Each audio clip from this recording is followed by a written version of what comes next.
Hello friends, welcome to my channel. நம்ம இன்னைக்கு ரொம்பவே சிம்பிளான அதே சமயம் நான்வெஜ்க்கு நிகரான டேஸ்ட்டில் ஒரு வெஜ் குருமா எப்படி செய்கிறதுன்னு பார்க்கலாம். அதுக்கு முன்னாடி நீங்கள் நம்ம சேனலுக்கு புதுசாக பார்க்குறதா இருந்தால் சப்ஸ்கிரைப் பண்ணி பாருங்கள். அதோட வீடியோ ஸ்கிப் பண்ணாமல் பாருங்கள். நம்ம வீட்டுக்கு தேவையான அளவும் இந்த வீடியோவில் சொல்லியிருக்கேன், அதனால் வீடியோ ஸ்கிப் பண்ணாமல் பாருங்கள். இப்போ நம்ம அதுக்கு தேவையான இன்க்ரீடியன்ஸ் என்னென்ன பார்க்கலாம். ஆனியன் 1.5 kg, க்ரீன் சில்லி ஒரு 10 to 15, பட்டர், தேங்காவும் முந்திரியும் சேர்த்து அரைச்ச பேஸ்ட்டு, தக்காளி 1 கிலோ பேஸ்ட்டு, சுகரு தேவையான அளவு. இது ஆனியன், தக்காளி, முந்திரி எல்லாம் சேர்த்து பேஸ்ட் அரைச்சது. புதினா, கொத்தமல்லி தேவையான அளவு. இதில் நம்ம பட்டை, கிராம்பு, ஏலக்காய், சோம்பு எல்லாம் எடுத்திருக்கோம். அது கூடவே மஞ்சள் தூள் 1.5 table spoon, chilli powder 3 tablespoon, chicken masala 2 tablespoon, garam masala 2 tablespoon, ginger garlic paste 200 grams.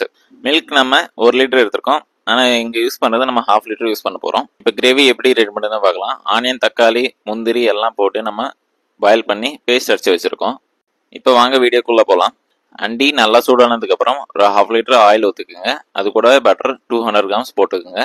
இப்போ நம்ம பட்டர் போட்டதுனால ஆயில் கொஞ்சம் சூடு கம்மியாக இருக்கும், அதனால கொஞ்சம் ஆயில் ஹீட் ஆனதுக்கப்புறமா நம்ம பட்டை, கிராம்பு, ஏலக்காய், சோம்பு இதெல்லாம் நம்ம ஆட் பண்ணிக்கலாம். இந்த ஹோல் கரம் மசாலா ஆட் பண்ணிக்கலாம். நம்ம இந்த பிரியாணி மசாலா எல்லாமே ஒரு 5 கிராம்ஸ் எடுத்திருக்கோம். நீங்கள் வீட்டில் செய்கிறதா இருந்தால் 2 tablespoon oil, 1 table spoon butter add பண்ணிக்கோங்க. அதோடவே பட்டை 1 இன்ச்சு, 3 லவங்கம், 3 ஏலக்காய், 1/2 டேபிள் ஸ்பூன் சோம்பு ஆட் பண்ணிக்கோங்க. கரெக்டாக இருக்கும். இப்போ நம்ம இதெல்லாம் வெடிக்கணும். வெடிக்கிற வரைக்கும் எல்லாம் நம்ம வெயிட் பண்ணோம். அப்போ தான் இதில் இருக்கிற ஃப்ளேவர் எல்லாம் இறங்கும். இப்போ நான் எந்த குவான்டிட்டி சொல்கிறேன்னா அந்த குவான்டிட்டியை ஃபாலோ பண்ணிக்கோங்க, வீட்டில் நல்லா வரும். இப்போ நம்ம ஆயில் சூடாகிடுச்சு. இப்போ நம்ம வெங்காயம் ஆட் பண்ணுறோம். 1.5 kg ஆனியன் ஆட் பண்ணுறோம். ஒரு 10 க்ரீன் சில்லி ஆட் பண்ணிட்டேன்.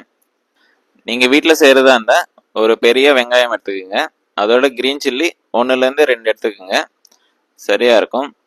அதோடவே நம்ம புதினா, கொத்தமல்லி 2 ஆட் பண்ணிக்கோங்க. நம்ம இதில் புதினா 2 கட்டு எடுத்துருக்கோம், மல்லி 1 கட்டு எடுத்துருக்கோம்.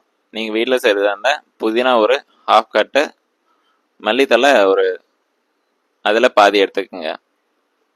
கருவேப்பிலை தேவையான அளவு போட்டுக்குங்க.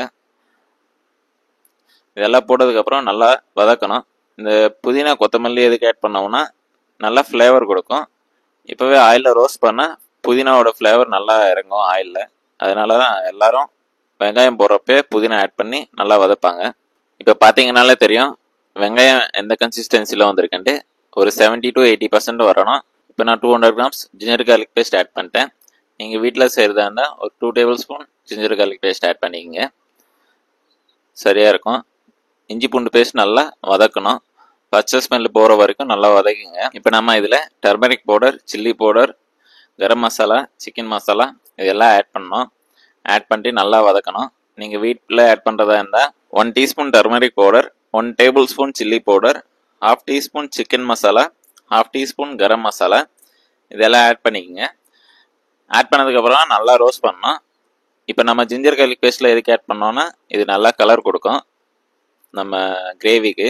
அதனால் இப்போ நம்ம ஜிஞ்சர் கார்லிக் பேஸ்ட்டில் இந்த சில்லி பவுடர், மசாலாஸ் எல்லாம் ஆட் பண்ணுறோம். இப்போ நம்ம தக்காளி பேஸ்ட் ஆட் பண்ணலாம். டொமேட்டோ பேஸ்ட் 1 kg நான் ஆட் பண்ணேன். நீங்கள் வீட்டில் செய்கிறதா இருந்தால் ஒரு முழு தக்காளி ஆட் பண்ணிக்கோங்க. நான் இதில் பேஸ்ட் ஆட் பண்ணியிருக்கேன். நீங்கள் வீட்டில் செய்கிறதா இருந்தால் கட் பண்ணி ஆட் பண்ணிக்கோங்க.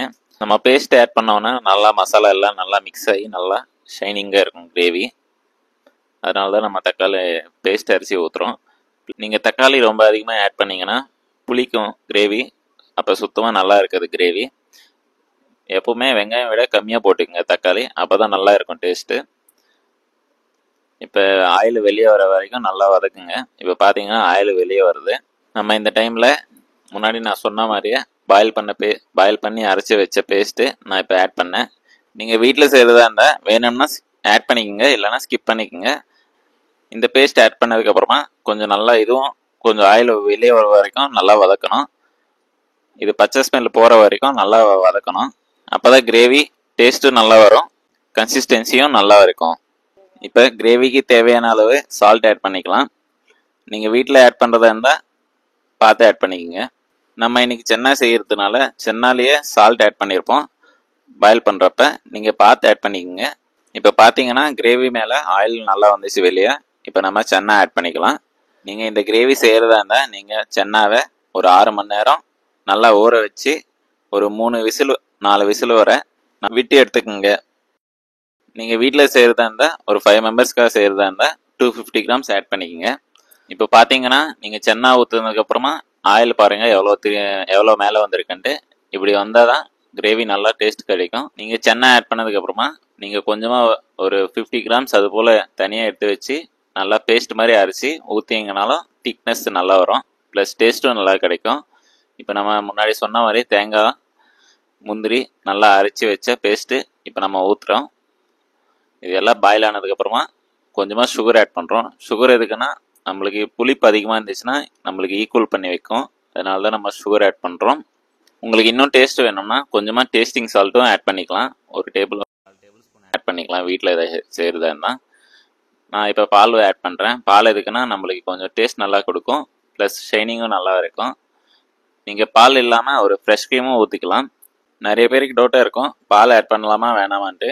பால் ஆட் பண்ணலாம், ஒன்றும் பிரச்சனை இல்லை. ஆனால் ரொம்ப ஆட் பண்ணக்கூடாது, மீடியமாக ஆட் பண்ணணும். இப்போ நம்ம ஃபைனலாக பட்டர் ஆட் பண்ணிட்டு நல்லா கொதிக்க விடணும். நீங்கள் வேணும்னா ஃப்ளேவருக்காக கொஞ்சமாக தேங்காய் எண்ணெயும் ஆட் பண்ணிக்கலாம், இன்னும் ஃப்ளேவர் நல்லா கிடைக்கும் குருமாவோட ஃப்ளேவரு. இந்த கிரேவியோட நம்ம இட்லி, தோசை, சப்பாத்தி, பரோட்டா, இடியாப்பம், பூரி எல்லாத்துக்கும் நல்லாயிருக்கும். நீங்கள் ட்ரை பண்ணுங்கள். அவ்வளோதான் ஃப்ரெண்ட்ஸ். வீடியோ பிடிச்சிருந்தா லைக் பண்ணுங்கள், ஷேர் பண்ணுங்கள், சப்ஸ்கிரைப் பண்ணுங்கள்.